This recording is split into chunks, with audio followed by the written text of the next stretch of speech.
Welcome to Vocabulary Wednesday. We have O words starting with oleaginous. These words, by the way, some of them at least, including this one, are kind of tough.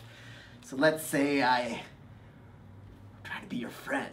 I say, hey man, how are you doing? How are you doing today? You look great. I bet you would look even better behind the wheel of this amazing automobile. It would really bring out your complexion. That person, I guess in this case a car salesman, is being oleaginous. And so you can almost kind of get the feeling of what that word is. You're kind of being sleazy. You're trying to be someone's friend in this really like oily, over-the-top way. And oleaginous actually comes from the word oil, or from the root meaning oil. So again, if someone is in this really cheesy, kind of unsettling way, trying to be your friend and compliment you, the person's being oleaginous. Very rare word, but it's a cool word. O words. Next one, another very rare word, Otiose. So something that is no longer effective anymore, doesn't do the job, is Otiose. If you take technology, for instance, sometimes you have computers changing so quickly, like my new MacBook seems amazing, that computers from 10 years ago seem like these big clunky dinosaurs. They're totally Otiose, they're so slow, you can't even log on to the web, etc. So anything, it could be a person, their ability, it could be a machine.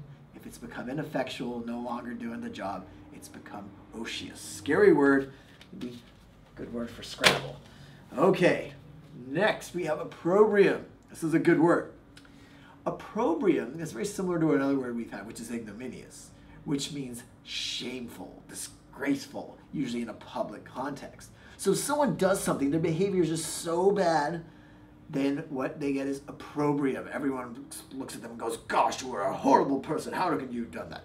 Now I was thinking of who's a good person, who has faced public opprobrium, and I was thinking about it, and then I realized, you know, no one better exemplifies this than Bill Clinton.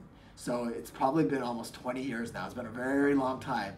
And we all know what Bill Clinton did. And we all know the public reaction, at least 95% of the public were like aghast. And that is the example of someone being held up high, all of a sudden being held down very low. That is opprobrium. Last word. Oh my God. I just got like so many words. They're like all in my head. I need to get them out. I'm going crazy here. Someone help me. Oh my God.